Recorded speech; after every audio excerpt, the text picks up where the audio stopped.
अशतो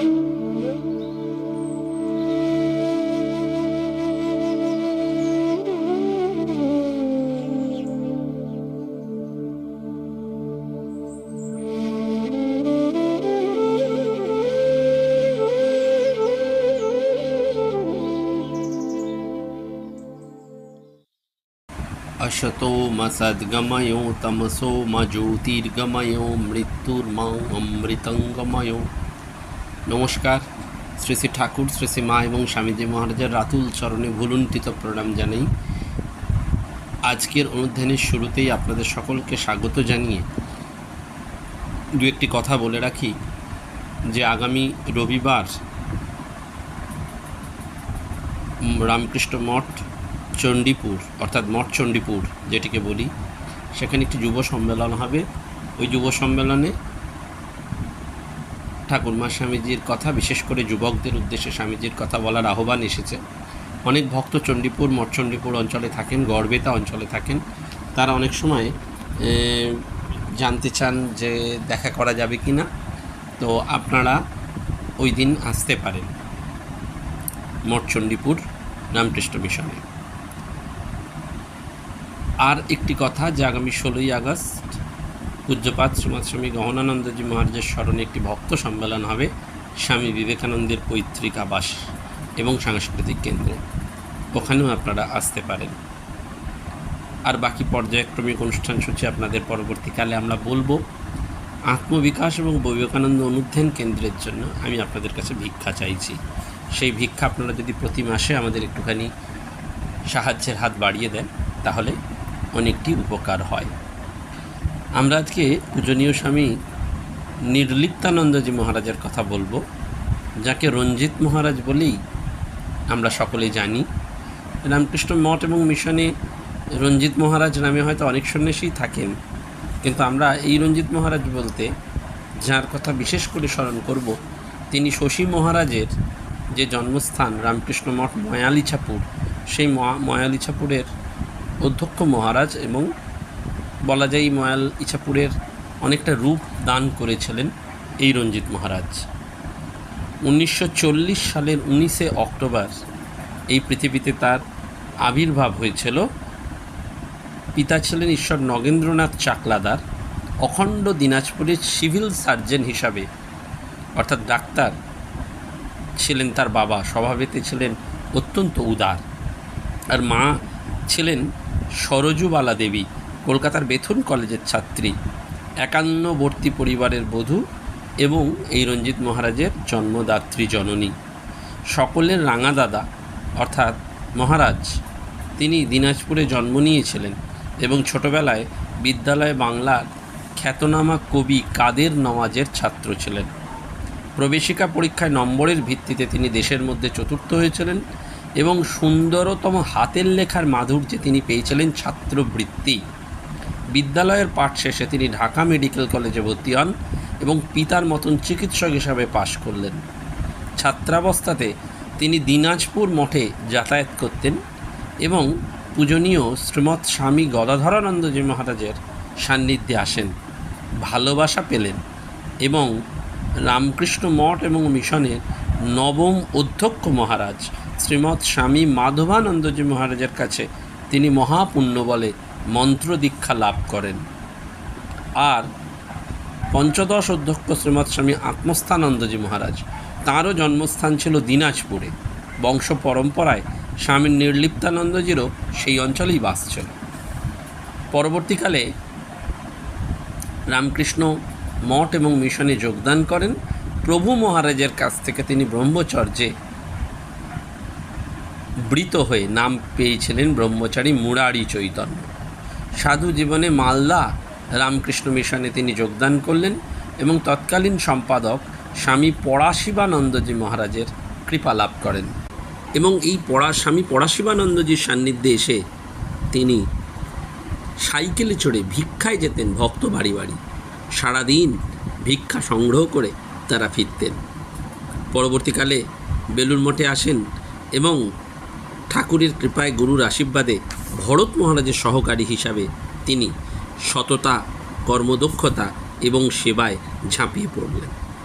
1973 সালে ঠাকুরের তিথি পুজোর রাত্রিতে শ্রী শ্রী কালী পূজা এবং বিরজা হোমের অতি শুভ মুহূর্তে তাঁর সন্ন্যাস হয় পরম পূজ্যপাত শ্রীমৎ স্বামী বীরেশ্বরানন্দজি মহারাজের কাছে, এবং তার নতুন যেন জন্ম হয় স্বামী নির্লিপ্তানন্দজি নাম নিয়ে। সেই সময় মঠে ম্যানেজার ছিলেন ভরত মহারাজ। তিনি এই রঞ্জিত মহারাজের নামটা শুনে বলেছিলেন, বাবা টাকা পয়সার ব্যাপারে নির্লিপ্ত হইও না, কারণ তাহলে আর মঠ অফিসে বসে হিসাব নিকাশ রাখা যাবে না। কারণ যেহেতু নাম ছিল নির্লিপ্তানন্দ। বেলুড় মঠের নতুন কর্মকাণ্ডের অধ্যায়ে তিনি নিজস্ব কর্মদক্ষতায় নিজেকে যুক্ত করেছিলেন। তিনি আপ্যায়িত করেছিলেন তৎকালীন দেশের প্রধানমন্ত্রী ইন্দিরা গান্ধীকে, স্বরাষ্ট্র সচিব, পুলিশ কমিশনার বিকাশকলি বসুকে এবং সুচিত্রা সেন মহাশয়াকে। হাজার হাজার ভক্ত অনুরাগীর অন্তরের ঘনিষ্ঠতা তিনি লাভ করেছিলেন। পরবর্তীকালে কালের স্রোতে প্রবাহে তিনি মাতৃমন্দির জয়রামবাটিতে আসেন এবং অধ্যক্ষ হিসাবে তিনি পেয়েছিলেন প্রেমরূপানন্দজি মহারাজ অর্থাৎ হরিপদ মহারাজকে।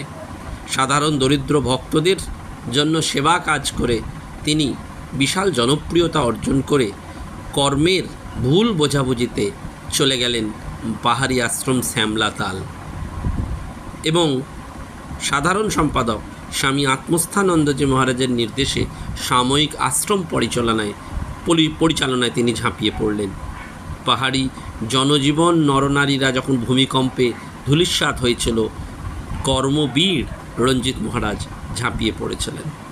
বেলুড় মঠের অচি পরিষদ ভূমিকম্পের সেবা কার্যের ইনচার্জ করেছিলেন স্বামী নির্লিপ্তানন্দজিকে, এবং সেই কাজও তিনি অত্যন্ত দক্ষতার সাথে পরিচালনা করেন। উত্তরকাশীর সেই মানুষরা মহারাজকে কোনোদিন ভুলতে পারেননি। রামকৃষ্ণ মিশনের সাধু কুটিয়ার নব সংস্কারও করতে তিনি ভুল করেননি।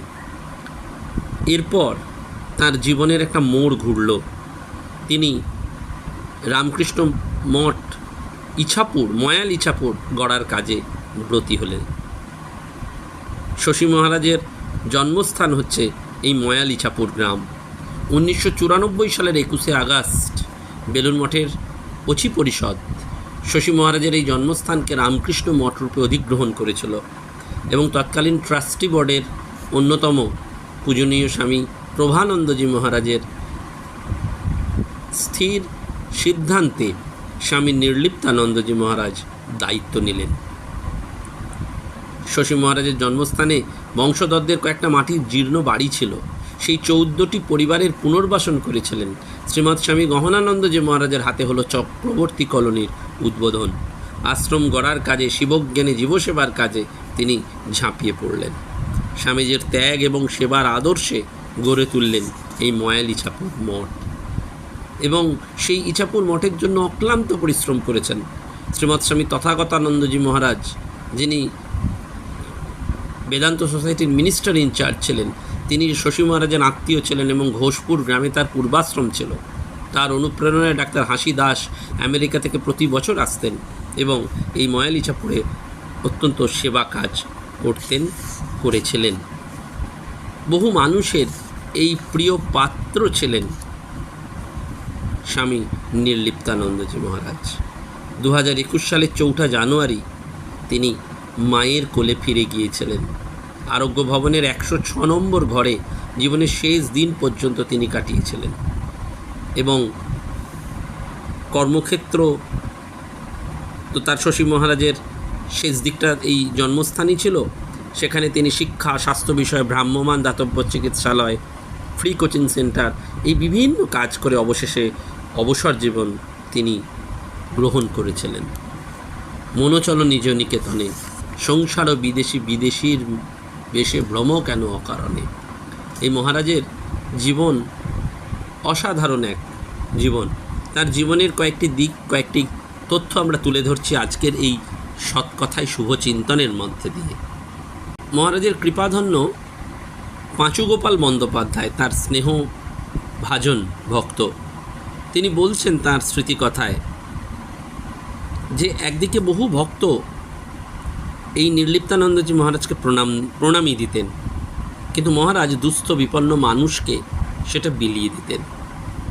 একবার সেই প্রসঙ্গে মহারাজ নিজেই বলেছিলেন, আরে ভাই কি বলবো, শ্রী শ্রী মায়ের কৃপায় আমার কখনো কোনো অভাব হয় না।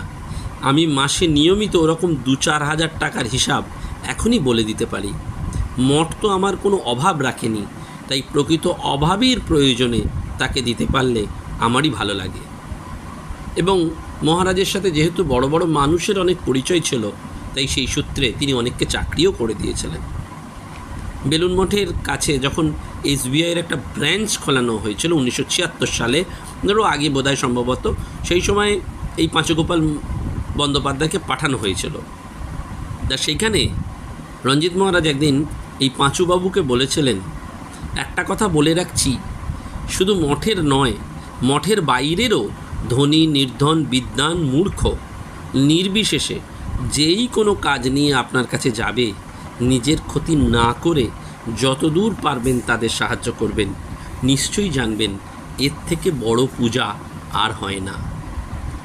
মহারাজের সেদিন এই কথা বলার মধ্যে ছিল একটা দৃঢ় বিশ্বাস, আর যখন বিশ্বাসটা দৃঢ় হয় না, তখন তার মধ্যে একটা শক্তি থাকে। সুতরাং সেই শক্তি মিশ্রিত বা বিশ্বাস মিশ্রিত সেই কথা পাঁচুবাবুর অন্তরের হৃদয়ে গাঁথা হয়ে গিয়েছিল ইষ্টমন্ত্রের মতন, যে নিশ্চয়ই জানবেন এর থেকে বড় পূজা আর হয় না। এই কথাগুলো পাঁচুগোপাল বন্দ্যোপাধ্যায় মহাশয়কে এমন শক্তি দিয়েছিল যে সীমিত ক্ষমতার মধ্যেও তিনি যতদূর সম্ভব মানুষের সেবা করেছিলেন, এবং তার ফলে তিনি মনের একটা প্রশান্তি বোধ করেছিলেন। সেবায় মানুষের আনন্দ হয়, সেবায় মানুষের প্রশান্তি লাভ হয়। অফিসের নিয়ম বিরুদ্ধ কাজ করেও তিনি অনুভব করেছিলেন যে এই সেবাবোধ থেকে তিনি ঠাকুরের কৃপায় অদ্ভুতভাবে বেঁচে গেছেন। মঠের অগণিত ভক্তদের সেবা করার জন্য প্রচুর ভক্ত স্বেচ্ছাসেবা দিতেন। এদের বয়সের কোনো ঠিক ছিল না। 80-90 বছরের স্বেচ্ছাসেবককেও দেখা যেত বেলুন মঠে, আজও দেখা যায়। উৎসবের সময় বেশি করে দেখা যেত। ওই সব দিনে মহারাজ সকাল থেকে অফিসে এসে বসতেন। সাধারণ ভক্তের সঙ্গে বহু গণ্যমান্য আমলা মন্ত্রী, তাদের সঙ্গেও আলাপ করতেন, অভ্যর্থনা করতেন। আর মাঝে মাঝেই সারা মঠ প্রাঙ্গণ মন্দিরের ব্যবস্থা পরিদর্শন করে আসতেন। টেলিফোন সবসময় তার বেজে চলত। উনি নানান দিকে নানান রকম নির্দেশ দিতেন। সারাদিন না খেয়ে এরকম পরিশ্রম করতেন। সেই দেখে একদিন জিজ্ঞাসা করা হয়েছিল যে মহারাজ এভাবে এত বড় কাজ সামলান কি করে? তিনি অত্যন্ত নিরাসক্তভাবে এবং নিরভিমান হয়ে হেসে উত্তর দিয়েছিলেন, আরে ভাই, আমি আর কি করি, আমার কাজ দালালি, ভলেন্টিয়াররাই কাজ করছে। আমি মাঝে মাঝে গিয়ে বা ফোন করে খোঁজ নিই কাজ করতে কারোর কোনো অসুবিধা হচ্ছে কি না, কিছু দরকার থাকলে তার ব্যবস্থা করি। এই কাজে ওর বিশেষ সহায়ক ছিলেন স্বেচ্ছাসেবকদের নেতা সন্তোষবাবু। মহারাজ বলতেন, আমি কে, ঠাকুরের কাজ ঠাকুরই করিয়ে নেন, আর প্রয়োজনীয় লোকও এনে দেন। 1980 সালে বেলুন মঠে কনভেনশন হবে। সেই সময় মহারাজের কর্মতৎপরতা একবারে তুঙ্গে। কাজের তালিকা তৈরি হলো। স্থানীয় মন্ত্রী, মিউনিসিপ্যালিটির চেয়ারম্যান, ভাইস চেয়ারম্যান সবাইকে ডেকে হাসি মুখে আপ্যায়ন করে সকলের সাহায্য চাইলেন। ওনারা বললেন, যা যা প্রয়োজন বলবেন সব করে দেওয়া হবে। স্থানীয় কাউন্সিলর শ্রী অরুণজিৎ সিনহা মহাশয় বিশেষ গুণগ্রাহী হওয়ায় খুব সুবিধে হয়েছিল। কনভেনশনের আগে থেকে মঠের মধ্যে থেকে এবং বাইরে চারপাশ থেকে ময়লা সাফ করা, ব্লিচিং দেওয়া, রাস্তায় জোরালো আলো, পরিশ্রুত জল, লোডশেডিং যাতে না হওয়া, সিএসসির সাথে ব্যবস্থা করা, জেনারেটরের ব্যবস্থা রাখা, ফ্লাড লাইটের ব্যবস্থা করা, সব বেলুন মঠের যেন একটা ইতিহাস, সে এটা একেবারে রাখা। তো এই সময় একদিন স্বামী মহাদেবানন্দজি জিজ্ঞাসা করলেন, রঞ্জিত মহারাজের হাতের চড়থাপ্পড় কোনো দিন খেয়েছেন? এবং বললেন উনি প্রচণ্ড শক্তিধর। একদিন মিশন অফিসের কিছুটা উত্তরে এক বিবাহিতা ভদ্রমহিলা ওকে দেখতে পেয়ে বললেন, মহারাজ দেখুন না, ওই ছেলেগুলো আমার সঙ্গে অসভ্যতা করছে, আমার গায়ে সেন্ট ছড়ে দিচ্ছে। শুনেই এই রঞ্জিত মহারাজের রূপ পাল্টে গেল। সেই দেখে দলের প্রায় সবাই ছুটে পালালো, কিন্তু একটাকে নাগালের মধ্যে পেয়ে এক চড় মারলেন। ছেলেটা লাট খেতে খেতে প্রায় ঠাকুরের মন্দিরের সামনে হাত ধোয়ার কলের কাছে গিয়ে গড়িয়ে গেল। তখন তাকে কলার ধরে তুলে বলল, নাক্ষত দিয়ে ওই মায়ের পা ধরে বল, মা আমি অপরাধ করেছি, আমায় ক্ষমা করুন। এইভাবে ক্ষমা চাওয়ার পর বললেন, এরপর কখনো অসভ্যতা করতে দেখলে সব কটাকে বেলুর ছাড়া করে দেব, বলে দিলাম। এরকম বহু ঘটনা মহারাজের জীবনে দেখা যেত, নেতৃত্ব এবং সিংহ বিক্রম। আর একটা ঘটনা রঞ্জিত মহারাজের কাছেই শোনা যেত। মঠের বাইরে মঠের সাফাই কর্মীদের থাকার কয়েকটা ঘর ছিল। পালপাড়ার লোকেরা ওদের মারধর করবে বলে শাসিয়েছিল। কর্মীদের একজন মহারাজকে কথা জানাতে মহারাজ তাকে বলেছিলেন, যারা বলেছে তাদের বলগে আমি ডেকেছি আমার সঙ্গে দেখা করতে। ওরা আসতে জিজ্ঞাসা করলেন, কি ব্যাপার, ওদের শাসিয়েছেন কেন? ওরা বলে, মহারাজ ওরা মদ খেয়ে চেল্লায়, অশান্তি সৃষ্টি করে। বলেন, ওরা সারাদিন যে কাজগুলো করে তোমরা তা করতে পারবে কি? ওরা মদ খাবে না তো কি তোমরা খাবে? আমি জানি মদ না খেলে সারাদিন ওই কাজ ওরা করতে পারবে না, তাই আমরা ওদের মদ খাওয়ার টাকা দিই। ফের যদি কোনো দিন এরকম কারোর খুব খারাপ হয়ে এরকম করো খুব খারাপ হয়ে যাবে বলে দিলাম। সেদিন থেকে আর কেউ ঝামেলা করেনি। এই নেতৃত্ব একেবারে। মহারাজ খুব শান্ত নির্বিকার, কিন্তু প্রয়োজন হলে কঠোর হতেন। আমেরিকা প্রবাসী এক বাঙালি ভক্ত যখনই আসতেন মহারাজকে যা হোক কিছু নিতে বলতেন, আর মহারাজ সঙ্গে সঙ্গে উত্তর দিতেন, ভাই মঠ আমাকে সবই দেয়, তাই চাওয়ার আমার কিছু নেই। তো একবার এসে খুব পিড়াপিড়ি করায় মহারাজ বললেন, ঠিক আছে, আমাদের এখানকার ডিসপেন্সারির জন্য খুব শক্তিশালী একটা মাইক্রোস্কোপ এনে দেবেন। কেনার সময় ক্রেতা হিসাবে ক্যাশ মেমোতে লেখাবেন প্রেসিডেন্ট রামকৃষ্ণ মিশন বেলুন মঠ। একবার উনি ওটা এনেছেন, কিন্তু দমদমে কাস্টমস অনেক ট্যাক্স চেয়েছে, না দেওয়ায় ওটা আটকে রেখে একটা রসিদ দিয়ে ছেড়ে দিয়েছে। তো ওই সব রসিদ নিয়ে কাস্টম হাউসে যাচ্ছেন। ওখানে পৌঁছে মহারাজ বললেন, একটা ভিজিটিং স্লিপ নিয়ে এসো। মহারাজ সই করে দিতে জমা দেওয়া হলো। তারপর উনি উঠে বড় সাহেবের ঘরে পৌঁছলেন। মহারাজ রসিদ, ক্যাশ মেমো সব দেখিয়ে বললেন, ওটা ছেড়ে দেওয়ার ব্যবস্থা করুন। উনি বললেন, আমাদের দমদমের অফিসার ঠিক কাজ করেছেন, ট্যাক্স জমা দিয়ে ছাড়িয়ে নিন। মহারাজ বললেন, রামকৃষ্ণ মিশনের প্রেসিডেন্টের নামে মেমো রয়েছে, এক ভদ্রলোক ওটি দান করেছেন। ভারত সরকারের আইনে আছে যে রামকৃষ্ণ মঠ বা মিশনকে কেউ যদি কিছু দান করেন তাহলে তিনি ট্যাক্স ছাড় পান, তাহলে আমাদের প্রেসিডেন্ট মহারাজ ট্যাক্স দেবেন কেন? এতে ওই অফিসার বললেন, শুনুন, আপনার প্রেসিডেন্ট আমায় চাকরি দেননি, আমায় চাকরি দিয়েছেন প্রেসিডেন্ট অফ ইন্ডিয়া। এই কথা শুনে মহারাজের মুখ চোখ লাল হয়ে গেল, মনে হলো এক খ্যাপা সিংহ। মহারাজ ওই অফিসারকে বললেন, কে আপনাকে চাকরি দিয়েছেন বুঝিয়ে দেব। আপনাকে দুটো কথা বলে দিচ্ছি, প্রথমে আমি ওই মাইক্রোস্কোপ আজই নিয়ে এসে আপনাকে দেখিয়ে নিয়ে যাব, আর যতক্ষণ আমি না ফিরি চিন্তা করে স্থির করে রাখুন কোন স্টেটে আপনি যেতে চান। ওয়েস্ট বেঙ্গল আপনার জন্য নয়। বলে তিনি রাইটার্সের সামনে গাড়ি দাঁড় করে তদানীন্তন মুখ্যমন্ত্রী বদান্যতায় তিনি ওই কাস্টমস থেকে ঊর্ধ্বতন কর্তৃপক্ষের সহায়তায় ওটি নিয়ে এলেন এবং তারপর তাকে ট্রান্সফার করিয়ে দিয়েছিলেন। অর্থাৎ এই হচ্ছে সংঘের প্রতি আনুগত্য, সংঘের প্রতি। একবার কেন, বহু ঘটনা। স্বামীজির যেন আদর্শ নেতা, এই যে সিদ্ধার হয়েছেন, সর্দার হতে গেলে যে সিদ্ধার, সেইটি। এইভাবেই তার সার্থক জন্ম হয়েছিল এবং তার জীবনটি উৎসর্গীকৃত হয়েছিল এই রামকৃষ্ণ সংঘের নিরবিচ্ছিন্ন সেবায়। এক পতিত কর্মভূমিতে কর্মযোগের সঠিক রূপদান করেছিলেন কর্মযোগী সাধু স্বামী নির্লিপ্তানন্দজি।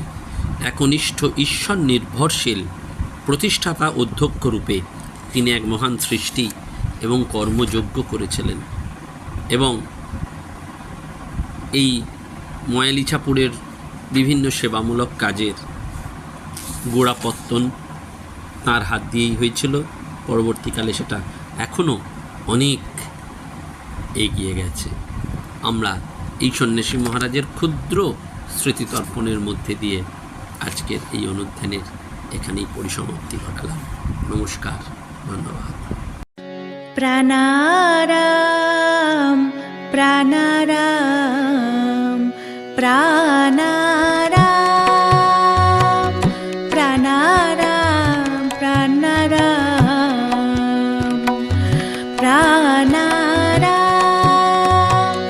কি যেন লুকানো নামে তাই মিষ্ট এত তব নাম।